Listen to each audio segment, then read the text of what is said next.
ഈ മുഖ്യമന്ത്രിയെ തീരുമാനിക്കുന്നതൊക്കെ അണികളെ നിരാശപ്പെടുത്താത്ത തരത്തിൽ തന്നെ വളരെ വേഗത്തിൽ പൂർത്തിയാക്കാൻ കഴിയുമോ? അല്ല, അവര് പ്രതിപക്ഷത്തിരിക്കാം എന്ന് അവർ പറയുന്ന അവരുടെ ഔദാര്യമാണെന്ന് നമ്മൾ വിചാരിക്കണം. അതൊന്നുമല്ല, ജനങ്ങൾ അവരെ തോപ്പിട്ടിരിക്കുക. 10 വർഷക്കാലത്ത് അഹങ്കാരം, ദാഷ്ട്യം, പിൻവാതിൽ നിയമനം, ധൂർത്ത്, കെടുകാര്യസ്ഥത, ഇതെല്ലാം അതിന്റെ പ്രോഗ്രസ് കാർഡ് ഇറക്കിയെന്നാണ് വെല്ലുവിളിച്ചുകൊണ്ടിരുന്നത്. ഇത് പ്രോഗ്രസ് കാർഡ് നാട്ടുകാർ കീറി പള്ളക്കളഞ്ഞു. എന്നിട്ട് പറയും ഞങ്ങൾ പ്രതിപക്ഷത്ത് ഇരുന്നോളാന്ന്. നമുക്ക് തരുന്ന എന്താ ഔദാര്യം? ജനങ്ങളെ തോപ്പിച്ചതാണ് മാഷെ നിങ്ങൾ ഇത്രയും ദിവസം ഈ തെരഞ്ഞെടുപ്പിന്റെ റിസൾട്ട് വരുന്നത് വരെ മിനിഞ്ഞാന്നും കൂടി ഇവരുടെ CPM-ന്റെ ഔദ്യോഗിക പ്രതിനിധി എന്നെ വെല്ലുവിളിക്കുകയാണ് ചെയ്തത്. ഞങ്ങളെന്തോ മോശപ്പെട്ട ആളുകളും CPM എന്തോ മികച്ച ആളുകളും.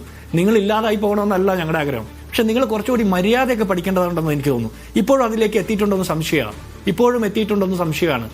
ആടി ഉലയാത്ത കപ്പലുമായിട്ട് മുന്നോട്ട് പോയ കപ്പിത്താനും മുങ്ങി, കപ്പിത്താന്റെ കൂടെയുള്ള കുറെ മന്ത്രിമാരും മുങ്ങി. ഇപ്പൊ നാട്ടിൽ തലയുയർത്തി നിൽക്കാൻ പറ്റുന്നില്ല. എന്റെ ഒറ്റ ചോദ്യം, മുഖ്യമന്ത്രി പിണറായി വിജയനെ പ്രതിപക്ഷ നേതാവാക്കി 5 വർഷക്കാലം കേരളത്തിൽ നിയമസഭയിൽ ഇരുത്താൻ CPM-ന് ധൈര്യമുണ്ടോ? ഞങ്ങളുടെ മുഖ്യമന്ത്രി ആര് വേണമെങ്കിലും തീരുമാനിക്കുന്നേ. ഞങ്ങൾക്ക് ജനങ്ങൾ മാൻഡേറ്റ് തന്നു നിൽക്കല്ലേ? ഇത്രയും വലിയ ഭൂരിപക്ഷം തന്നിരിക്കുന്നു. ഞങ്ങളുടെ മുഖ്യമന്ത്രി ചർച്ചയായിരുന്നു ഇവരുടെ ഏറ്റവും വലിയ പ്രശ്നം. അത് ജനങ്ങൾ തീരുമാനിച്ചല്ലോ. അവരാരെ വേണമെങ്കിലും മുഖ്യമന്ത്രി ആക്കിക്കോട്ടെ എന്ന് ജനങ്ങൾ തീരുമാനിച്ചു.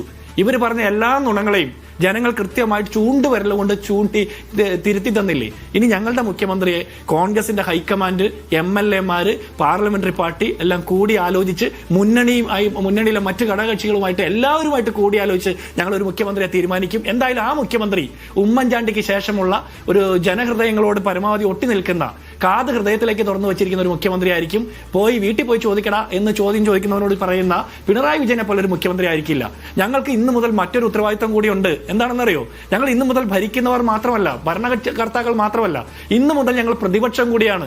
എത്ര ആർജവത്തോടെ കഴിഞ്ഞ 10 വർഷക്കാലം പിണറായി വിജയന്റെ സർക്കാരിനെ ഞങ്ങൾ വിമർശിച്ചോ അതേ ആർജവത്തോടെ തന്നെ കൃത്യമായി വിമർശനാത്മകമായി ഞങ്ങളുടെ ഭരണത്തെ നോക്കിക്കാണാൻ ഞങ്ങൾ ആഗ്രഹിക്കുകയാണ്. അതുകൊണ്ട് ഞങ്ങൾക്കൊരു വീഴ്ച ഇനി സംഭവിച്ചാൽ ഈ നാട്ടിലെ ജനാധിപത്യം തന്നെ അസ്തമിക്കുമെന്നുള്ള പൂർണ്ണ രാഷ്ട്രീയ ബോധ്യത്തിൽ നിന്നുകൊണ്ടാണ് ഞങ്ങൾ ഇനി മുന്നോട്ട് പ്രവർത്തിക്കുന്നത്. അതുകൊണ്ട് ജനങ്ങൾക്കും ഞങ്ങൾക്ക് വോട്ട് ചെയ്ത ആളുകൾക്ക്, ഞങ്ങളുടെ പാർട്ടി പ്രവർത്തകർക്ക് ആർക്കും സങ്കടകരമായിട്ടുള്ള ഒരു കാര്യവും ഞങ്ങളുടെ ഭാഗത്തുനിന്ന് ഉണ്ടാകാതിരിക്കാൻ ഞങ്ങൾ എല്ലാവരും പരമാവധി വിജിലന്റ് ആയിട്ട് പ്രവർത്തിക്കും. ഒരു കാര്യം കൂടി പറയാം, ഒറ്റ കാര്യം കൂടി.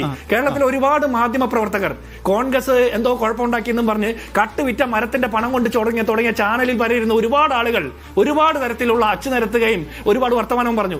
അവരൊക്കെ ഇന്ന് എവിടെയുണ്ടെന്ന് പോലും കാണാൻ പറ്റുന്നില്ല. അവരെല്ലാം ഇന്നലെ രാത്രി വരെ പറഞ്ഞത് കോൺഗ്രസിന് ഒന്നുമില്ല, തൂക്ക് മന്ത്രിസഭയാണ്. തൂക്കാൻ പോയേക്കാന്ന് തോന്നുന്നു. പിണറായി വിജയന്റെ ആഫീസ് തൂക്കാൻ പോയേക്കുക അവരൊക്കെ.